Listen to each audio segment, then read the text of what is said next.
purpose of this interactive program is to help you improve your memory skills for names and faces. The principles used are based on tried and true techniques for improving name-face memory. If this is your first time using this program, it is recommended that you begin with the tour bus. Selecting the tour bus provides an overview of the program. Selecting the thinking head provides information about choosing strategies and techniques most effective for you.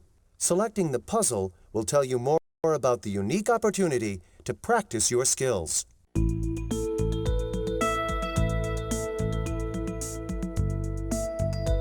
Congratulations!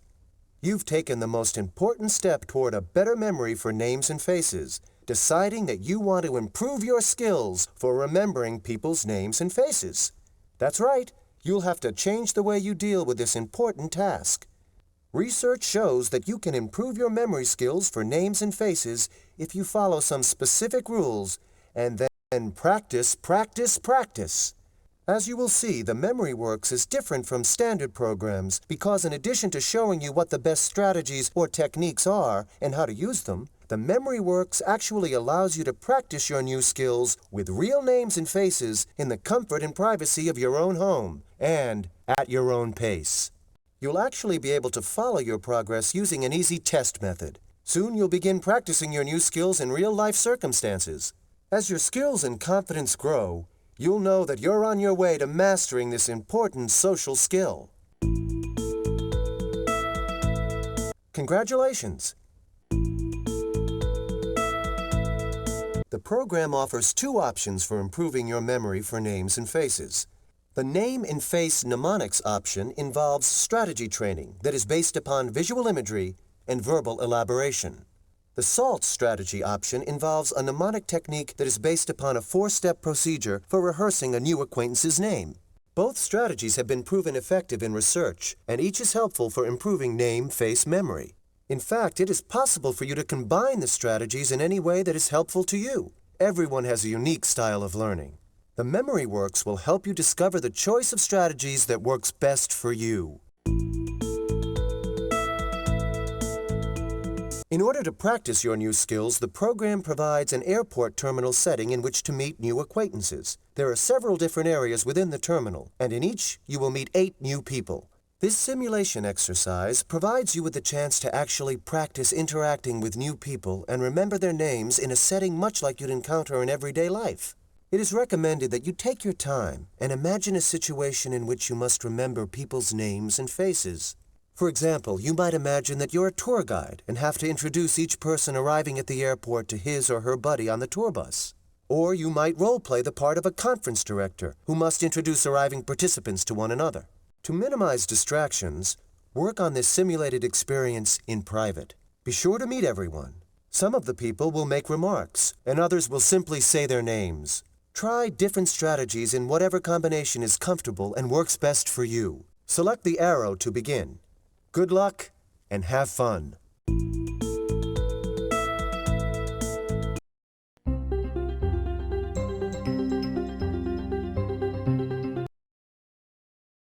The most common memory problem is the inability to remember people's names.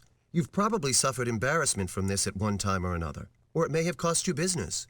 When someone forgets our name, intentionally or not, we feel as if they've forgotten us. There's no magic solution, but there is an effective method. Research has shown mnemonics to be the most effective device for reliably remembering names and faces together.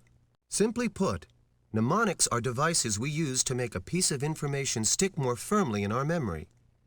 In the Strategies section, you'll learn some mnemonics specifically tailored to remembering names and faces. Most people agree that remembering names is more difficult than remembering faces. Why do you suppose that is? There are a few reasons. First, we see faces. We usually only hear names. Visual information registers more clearly in our minds than auditory information. Try this quick test. Listen carefully. Oranges, aspirin, typewriter, Spain, paperclip, wreath, feather. Now look.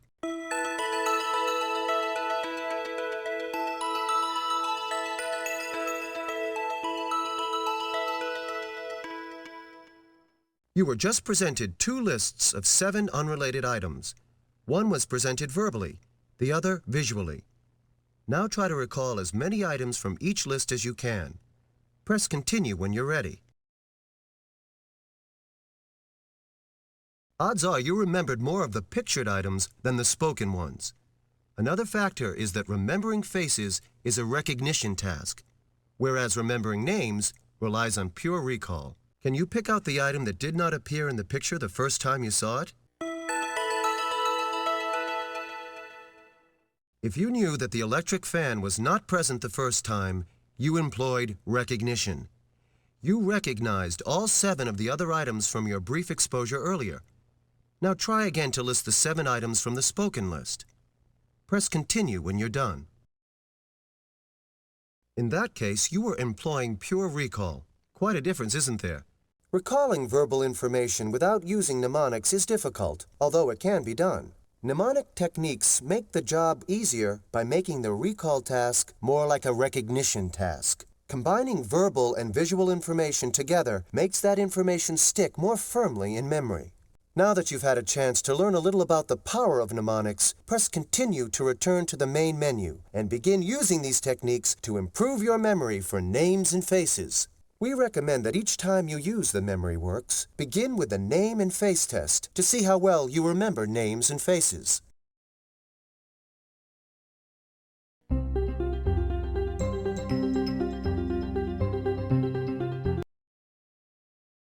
So you're ready to test your memory for names and faces. Good. Would you like to try first names only, last names only, or first and last names together? Please select one. In a moment, several faces will appear on screen. Move the cursor over each face and press the button. The characters will introduce themselves. You'll have a short time to study them and try to learn the names. I'm Kevin Witham. Hi, I'm Alexandra Hartwell. Hi, I'm Elaine Jablonski. I'm Ralph Horton. Hi, I'm Ernie Quayle. Hi, my name is Francesca Ventrio. I'm Chelsea Brandt. Hi, I'm Janet Park. Now let's try your memory. You'll need a pencil and paper.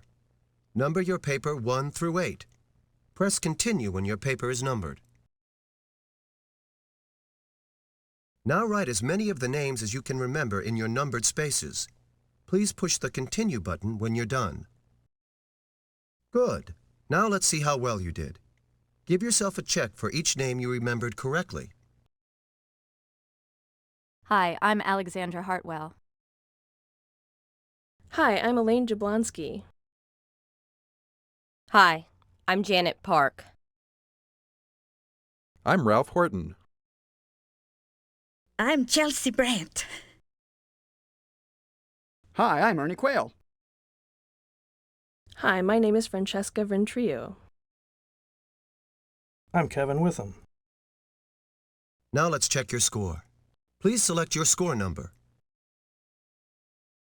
Don't feel bad, your score is not unusual. But you probably agree that you could use some help. Would you like to try again? Fine. Perhaps you're ready to try some strategies.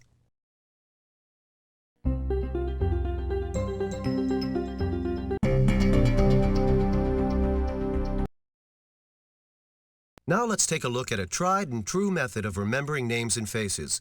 There are 3 basic stages to it. 1. Locking the face into memory. 2. Locking the name into memory. And 3. Linking the face and name together.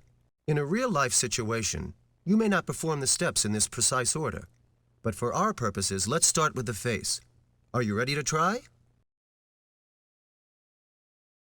Since all faces are different, each has something that makes it distinctive. Artists who draw caricatures rely on this fact for their livelihood. Study your friends and neighbors. What is it that makes them memorable? Sometimes it's an obvious feature, such as a receding chin, or maybe a prominent nose.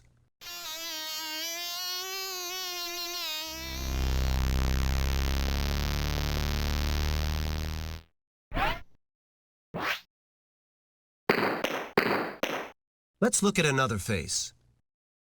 I think we'd all agree this gentleman has ample eyebrows. Our technique calls for exaggerating the prominent or distinctive feature in our imaginations. Although it may seem a bit funny and maybe even a little rude, it really works. Watch.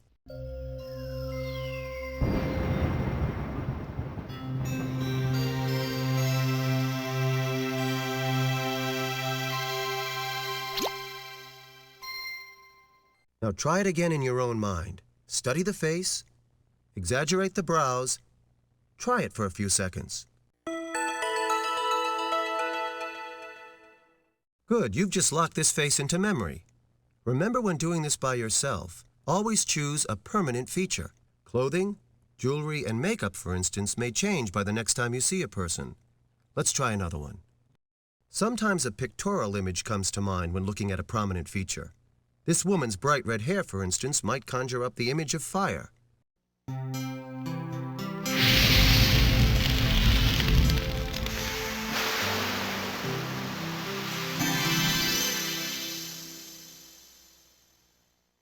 Now again, try it yourself in your own imagination for a few seconds.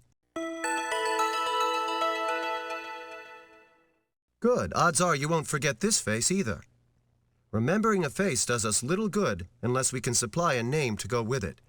So let's talk about names.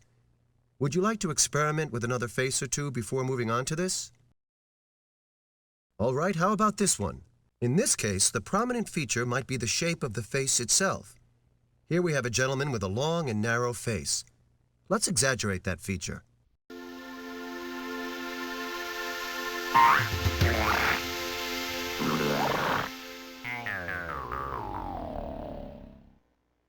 Again, try it in your own mind. Good. Shall we try one more? Here's another. Do we agree that perhaps this woman's nose is her most distinctive feature? Let's exaggerate that nose.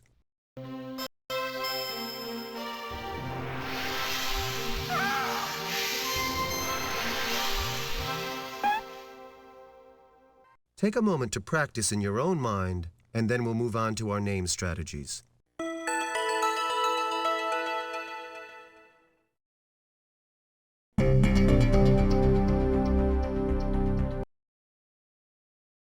Okay, now let's talk about remembering names. Most people agree that remembering names is more difficult than remembering faces. Why do you suppose that is? There are a few reasons. First, we see faces.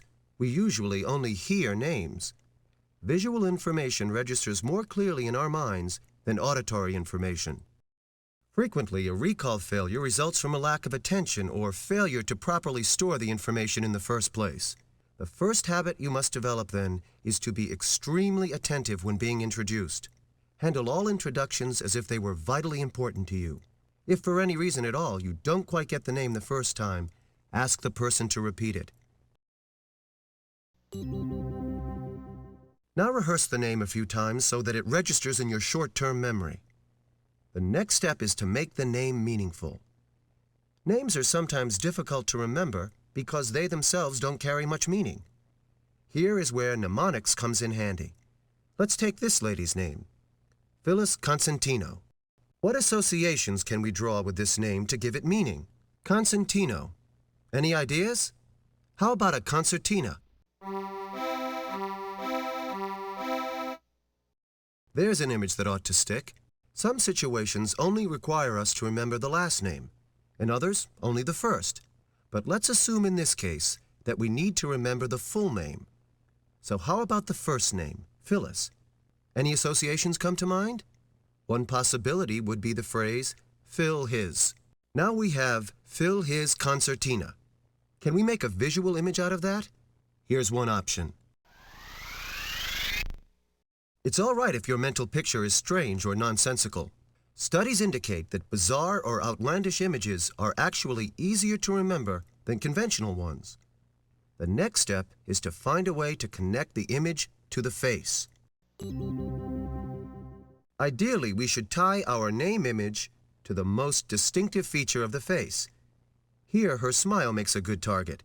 Perhaps we could see her smile as a concertina.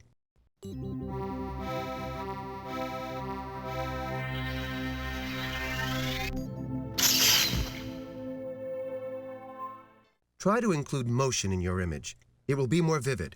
Now the final step. Review it. Make the image stick. It generally takes several seconds of concentrated effort to encode an item in our long-term memory. Remember, there are no magic shortcuts to improved memory, only tried and true techniques. Bill Fawcett. The word bill has several meanings, as in dollar bill, duck's bill, or water bill. In this case, since our friend's nose is wide and prominent, let's choose a duck's bill. If he had a hooked nose, we might make it a hawk's bill. The name Fawcett also contains a built-in association. Now let's see if we can combine these two images.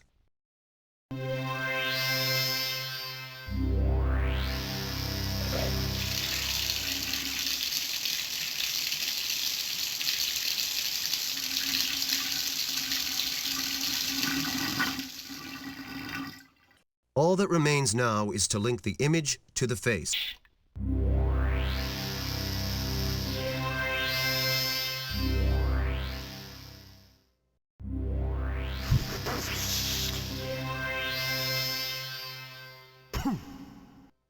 Bill Fawcett.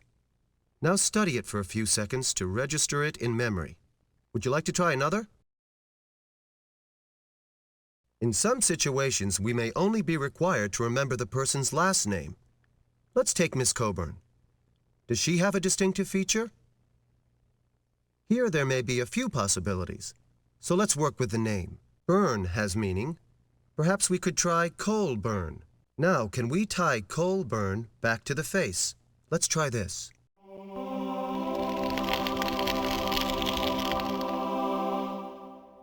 Remember to review the image for several seconds if you want to remember it. There are other situations, friendly social gatherings and family events, for instance, where remembering a first name is all that is required. This one shouldn't be too difficult. Let's go with the obvious choice here.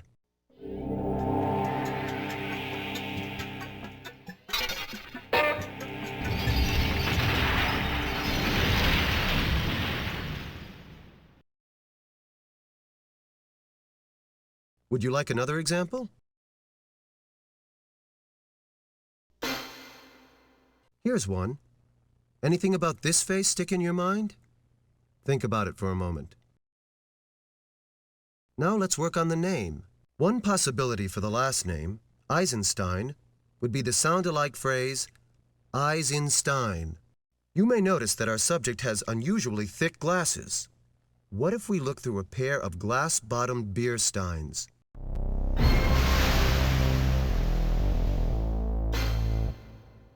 For Bert, we could use a real Bert if, for example, our character reminded you of Burt Reynolds or the character Bert on Sesame Street. But in this case, no such similarities jump to mind. How about bird? Let's look at our face again and see if we can make a connection. He's got a bird-like face, similar to a turkey.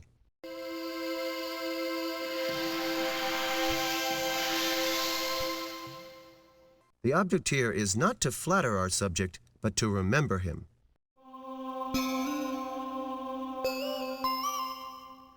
Bird Eisenstein. Take a moment, review the picture.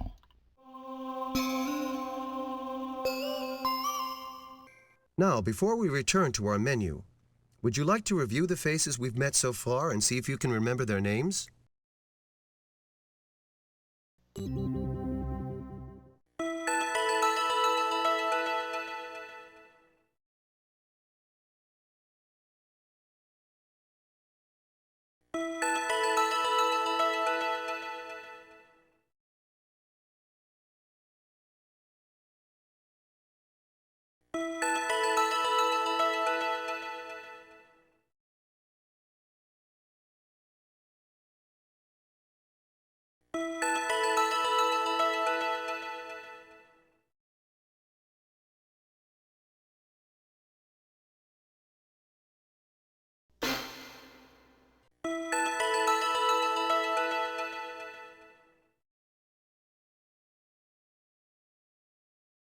Now let's return to our menu.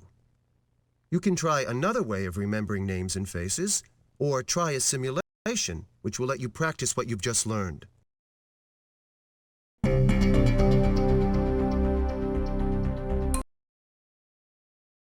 A great many names have built-in meanings to make them easy to remember.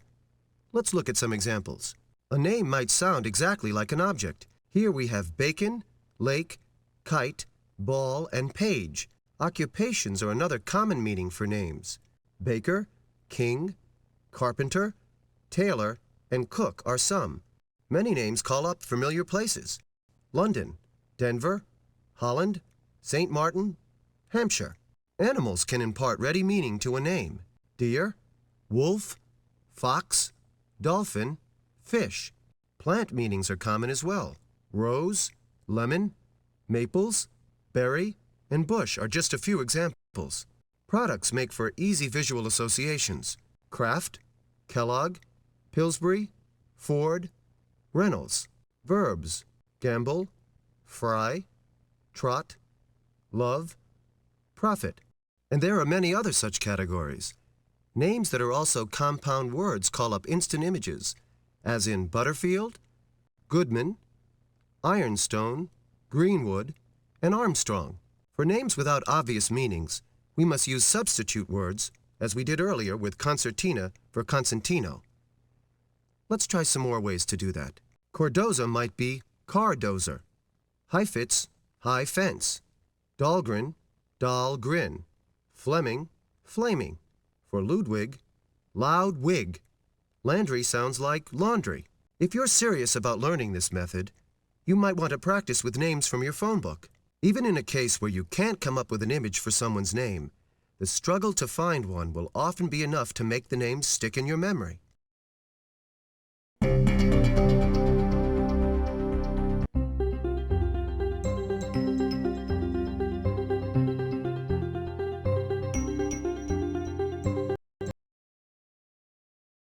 Perhaps you find the name and imagery exercise too cumbersome. Perhaps you're in a situation where using such an intensive method might seem impractical. Perhaps you're wondering what any of this has to do with SALT. The word SALT is an acronym, a mnemonic, if you will, for study, ask, leave, test. SALT is a simple technique for remembering names. It is particularly useful in loosely structured social situations, such as parties or conferences, where one can move about at will. SALT is based on the premise that we remember a name better if we allow ourselves to first become familiar with the face. That's why step 1 is study. Study the person first. Imagine you're at a party where you don't know any of the guests. You're interested in learning as many names as you can. Study these faces for 30 seconds or a minute. After you feel familiar with these guests, move the cursor over one or more of their faces and press the button. This is step 2. Ask. Go ahead and try. You look like a smart business person. Here's my card. The name's Roger Hunter. Hi, I'm Jack Martin. Can't talk now, darling. Wonderful to meet you. Absolutely fabulous. I'm sure you know that I'm Cassandra Nicoletti. Ciao. Heather Foster. The pleasure's all mine.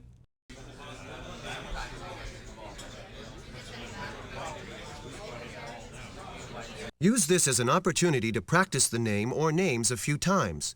Say the name to yourself, wait a while, then repeat it until you feel you've got it. Periodically rehearsing a person's name will make it far easier to remember the next time you meet.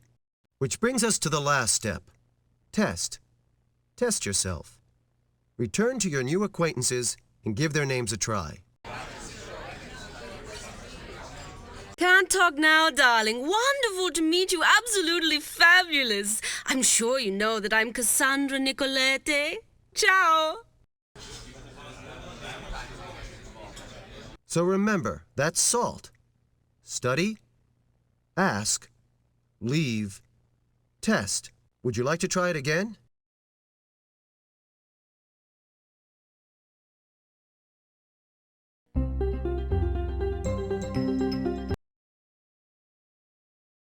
Welcome to the simulation. Here you'll have an opportunity to practice the name and face memory methods you've just learned. We've chosen an airport terminal because of the variety of people you'll encounter under one roof. You can scroll through the terminal by clicking on the right or left arrows. Study the faces for as long as you wish. Characters will introduce themselves if you place the cursor over them and press the button. Good luck. I'm Adam Phillips. I'm in the travel business. Gotta go. Hey, I remember you from, weren't you at the, I'm Bert Alfredson. I'm Louise Holstein. Yes, the Louise Holstein. Have you seen any good films? It's Ippolito. Carla Ippolito. Forget it. You'll never get it right. No one does. Hey pal, Skippy here. Skippy De La Rosa. You take care now. I'd like to introduce myself. My name is Sheila Connors. Ian Bannister, sales. Hey, are you going to the Regent Hotel? Oh, hello. We finally meet. Wonderful. I'm Julie Butterfield. What was your name again?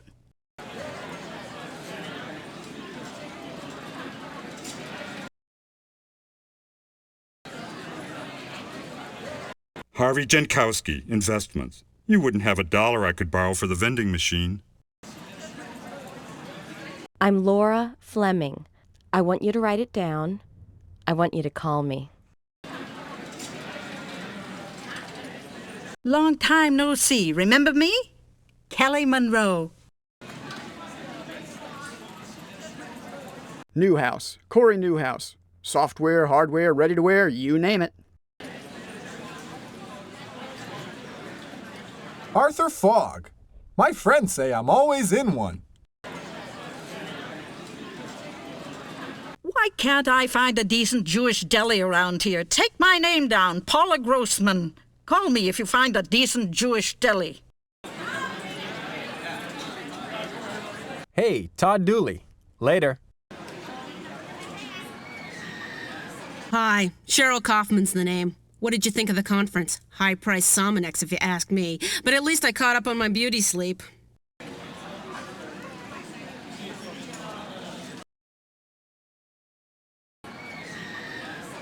This place has really gone downhill. Tony Carcinaro, what happened to this place? I'll call you, and we'll talk. This week isn't good. Don Diorio. Diorio. Hey, it's me, Sharon Davis. How's tricks? I'm Howard Wakefield. We have serious matters to discuss. We need to go somewhere where we can talk privately. You could be in big trouble. I'm Abigail Sachs. Let's swap email addresses. It's truly a pleasure to finally make your acquaintance. I'm Bruce Hartwood. Jeff Northrop, I'm a consultant. Here's my card. Give me a call. Nancy Norville. I spell it Norville.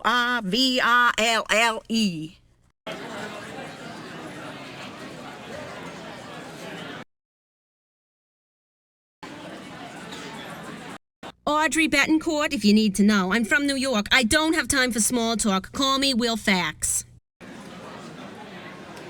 Kate Woodburn, talent agent. Have you ever done film work? Well, howdy. It's nice to meet you. I'm Gary. Gary, Indiana. Yep, that's my real name. My name's Tom Scully. Who's asking? It's awfully warm in here. I'm sure you know me. Cecilia Fry. It's much too warm in here. Hey, buddy, how's it going? Fred Hicks. That's me. Oh, hello. I never forget a face. But name? Boy, oh boy. Mine's Marilyn Chapman. Hello. That is hi. Louise Gilmartin? Nice weather. I'm not much good at small talk.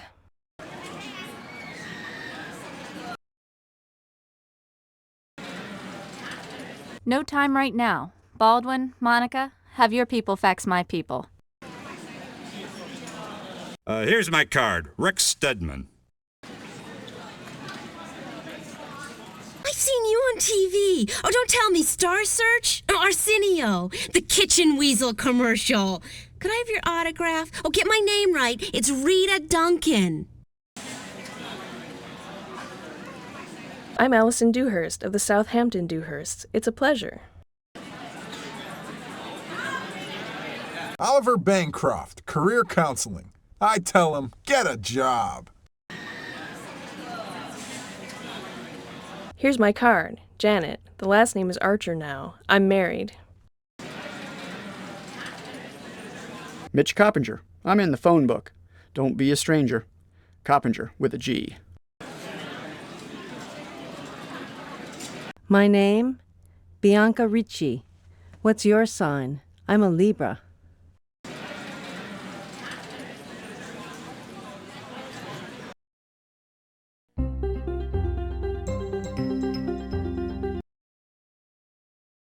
Now you'll have a chance to try our test again. This time, though, try using some of the strategies you've learned. Would you like to use first names only, last names only, or first and last names together? Remember to try the techniques you've just learned. Press continue when you're done. I'm Terrence Nault. Hi, I'm Gary Pope. I'm Linda Forcier. I'm Alan Hafner. I'm Dana Glass. Hi, Leslie Campbell. I'm Rob Hansen. Hello, I'm Sam French. As before, number a piece of paper 1 through 8. When the faces reappear, write the names as you recall them next to the appropriate number. Press continue when you're ready. Press continue when you're done. Good. Now let's see how well you did. Give yourself a check for each name you remembered correctly. I'm Terrence Nault. Hello, I'm Sam French. I'm Dana Glass. Hi, I'm Gary Pope. I'm Alan Hafner. Hi, Leslie Campbell. I'm Linda Forcier. I'm Rob Hansen. Now tally your score. We hope you did better than last time, but this is, after all, only an exercise. The true test will come when you begin applying the strategies in real-life situations. Only then will you know if the memory works.